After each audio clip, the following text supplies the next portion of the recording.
Bar council of Telangana इंतखाबात के सिलसिले में गौहर गुलशन में वकला का इजलास 30 जनवरी को मुनक़िद होने वाले बार कौंसिल ऑफ तेलंगाना के इंतखाबात के सिलसिले में उम्मीदवार एडवोकेट ZA जावेद की जानिब से गौहर गुलशन में एक अहम इजलास मुनक़िद किया गया। इस इजलास में शहर के मुतादिद वकला ने शिरकत की, जिनमें advocate Zakir, advocate Asif, advocate Ejaz, advocate Ahmed Khan के अलावा दीगर सीनियर और जूनियर एडवोकेट्स भी मौजूद थे। इजलास के दौरान उम्मीदवार एडवोकेट ZA जावेद ने वकला से खिताब करते हुए अपने इंतखाबी मंशूर वकला को दरपेश मसाइल और उनके हल से मुतालिक अपने ख्यालात पेश किए। इस मौके पर वकला ने भी अपनी आरा और तजावीज़ का इजहार किया। शुरा ने बार कौंसिल इंतखाबात के अमल को मजबूत बनाने और वकला के हुकूक़ के तहफ़्फ़ुज़ के लिए मुत्तहिद होकर काम करने के अज़्म का इजहार किया।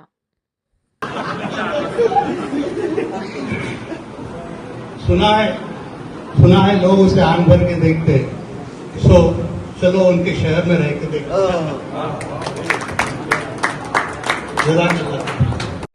जावेद और हम दोनों में सिर्फ 2 या 3 महीने का फर्क है एनरोलमेंट के बाद। एक ही ऑफिस के हम, इनका खूबी क्या है बोले तो इज अ बॉर्न पॉलिटिशियन। ये काम करने के काबिल रखते हैं। इसके अलावा कोई दूसरा कोई मुस्लिम एडवोकेट जो कैंडिडेट्स है कोई भी नहीं है।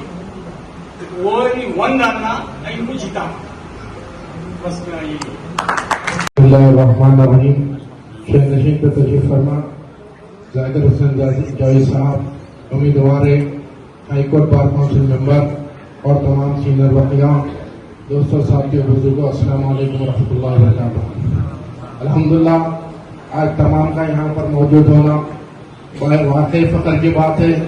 जो आपको मालूम होना चाहिए, एक शहर के जरिए मैं आपको कहूँगा, हर कोशिश नाकाम हो गई जमाने की, हर कोशिश नाकाम हो गई जमाने की, किसी की औकात नहीं है जरकत जावेद को हराने की।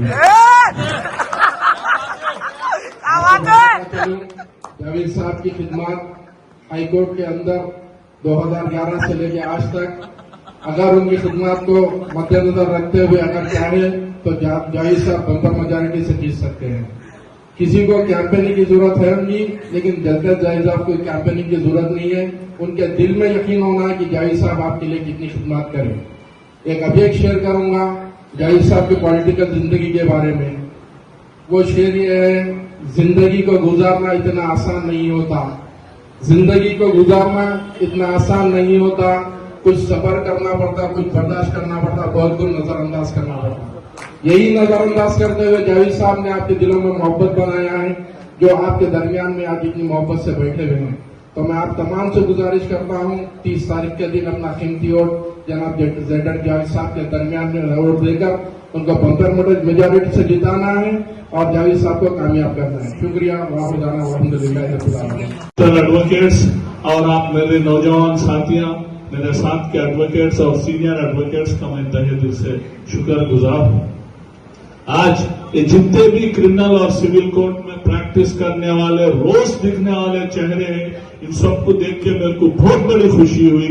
इंशाल्लाह आप लोगों के ताउन से, आप लोगों की मदद से, आप लोगों की चाहत से आपका भाई फिर एक बार बार काउंसिल में मुंतखब होके आप लोगों की खिदमत करूंगा इंशाल्लाह।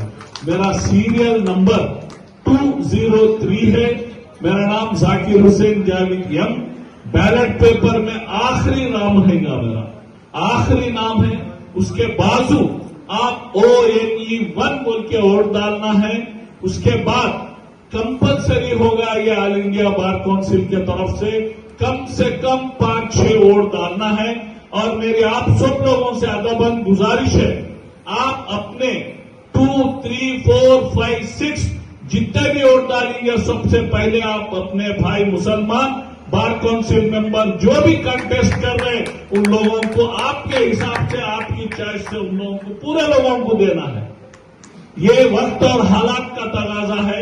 आज हर शोबे में, हर जगह मुसलमानों की नुमाइंदगी रहना।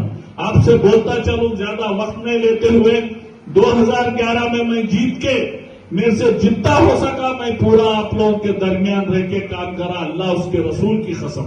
उसके बाद 2018 में जीत के एनरोलमेंट कमेटी का मेंबर और डिसिप्लिनरी कमेटी का चेयरमैन रह के आप लोगों के दरमियान में रह के खिदमत करा।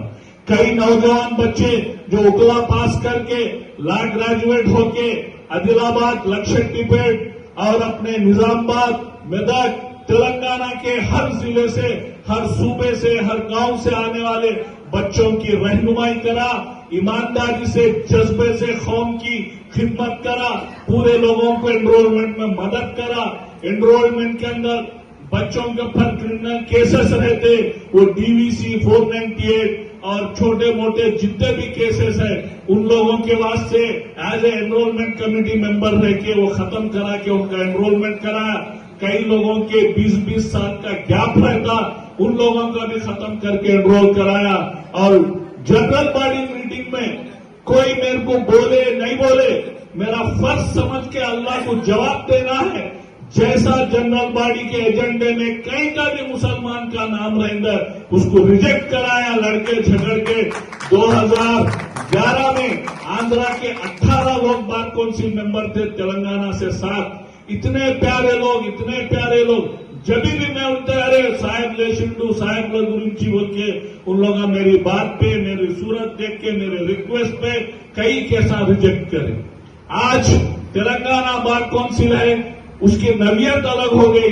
2018 में बार काउंसिल ऑफ तेलंगाना अलहदा हुआ, पूरे तेलंगाना के 25 लोग वहां बैठे, उसमें भी आवाज उठा के मैं मुसलमानों का नुमाइंदा हूं, उनके वोटों से जीता, उनको खिदमत करना है। मैं उठ के हर बार कई केसा रिजेक्ट कराया और उसके बाद वेलफेयर में भी काम करा अपने लोगों के वास्ते।